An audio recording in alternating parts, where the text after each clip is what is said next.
மரக்கட்டை அப்படின்னு வந்து பாத்தீங்கன்னா பக்கத்துல இருக்க அரண்மனை இருக்கு பாத்தீங்களா, அந்த அரண்மனையில இருந்து மீதமான கட்டை. இந்த கட்டை வந்து சிதல்லாம் அடிச்சு போகாது, மலையில கிடந்தாலும் ஒண்ணும் செய்யாது. அப்படி கிட்டத்தட்ட ஒரு 25 வருஷமா அது இப்படியே இருக்கு. இதே மாதிரி 100க்கும் மேற்பட்ட கட்டைகள் இருந்துச்சு. அதெல்லாம் பத்திரமாக வேற ஒரு வீட்டுல இருக்கு, இங்க இல்ல, வேற ஒருத்தர பத்திரமா இருக்கு. கிட்டத்தட்ட ஒரு 100 ஆண்டுகளுக்கு 150 ஆண்டுகள் 200 ஆண்டுகள் முன்பா இதுல புதஞ்சே அடைஞ்சு ஒரு கல்வெட்டு. அதை தோண்டுனா சண்டைக்கு வந்தாங்க.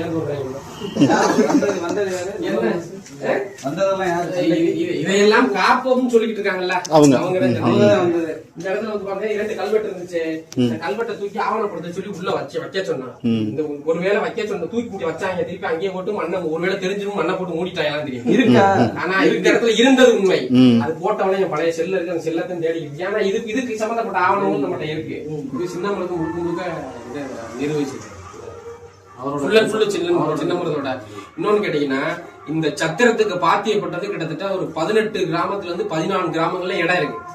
இப்ப கூட இங்க இருந்து ஒரு 2 கிலோமீட்டர் தொலைவு போனீங்கன்னா சோலாருக்கு நடுவுல இதோட இடம் விற்கப்பட்டு சோலார் பிளேட்டா மாறி இருக்கு. இது அன்னதான சத்திரத்துக்கு, ஆமா அன்னதான சத்திரத்துக்கு பாத்தியப்பட்ட இடம்னு பத்திரத்துல இருக்கு. அதை பாத்திட்டாங்களான்னு தெரியல, வச்சிருக்கேன்.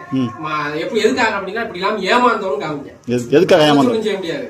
அதை ஒரு டைம் வந்து ஒரு அதிகாரிகிட்ட போய் சொல்லி அதை ரெக்கவர் பண்றதுக்கு வந்தவரு அவருக்கு கை செலவுக்கு வாங்கிட்டு போனார். இந்த மாதிரி நிறைய கை செலவுகளை இப்ப யாருக்காவது காசு செலவுனா இங்க வந்துட்டாங்கன்னா அவங்களே காசு கொடுத்து அனுப்பிடுவாங்க. இங்க போயிட்டு வாங்க.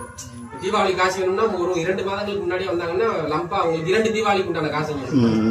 ஆமா, அப்படி வாங்கி 2 முறை நான் போட்டு, ஒரு முறை ரொம்ப அதிகாரிகள்லாம் வந்து அளக்கணும் அப்படி இப்படின்னு சொல்லி சொன்னாங்க.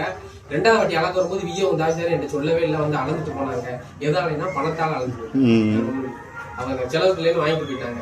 இது மாதிரி ஆவியூர் பக்கமும் இதுக்கு சம்பந்தப்பட்ட இடங்கள் இருக்கு. இப்ப இங்க கொம்புக்கரணந்தல் பகுதியிலையும் இதுக்கு சம்பந்தப்பட்ட இடங்கள் இருக்கு. அங்க இருக்க சத்திரத்துக்கு அங்கே ஒரு சத்திரம் இருக்கு.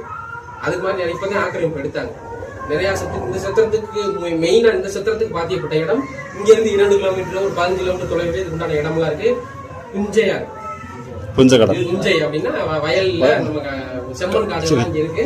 அதுக்கு இப்ப சோலார் பிளேட்டா மாறி இருக்கு. அதை வந்து துணிவு நெஞ்சம் கண்ட சமூகமும் அறநெறி தெரிய தவறாத அரசாங்கமும் அதை இன்ன வரைக்கும் கேட்டுட்டு 10 வருஷத்துக்கு முன்னாடி கட்டினீங்கன்னா இன்னைக்கு தமுக்கு மைதானத்துல ஒரு விஷயத்த போய் பார்க்க போனேன். அங்க அதுக்குள்ளயும் உடஞ்சு வீழ்ந்துகிட்டு இருக்கு. எத்தனையோ கோடி தாங்க. இதெல்லாம் எத்தனை வருடங்கள் ஆனது பாருங்க. இன்ன வரைக்கும் ஒரு தண்ணி கூட இங்க ஒழுகாது. மேல வந்து 22 மரம் மேல முளைச்சிருக்கு. அப்படின்னு இது இடையில அங்க ஒரு காக்கா உட்காந்தா காக்கா உட்காந்து கொத்திச்சுன்னா மறுநாள் ஒழுகி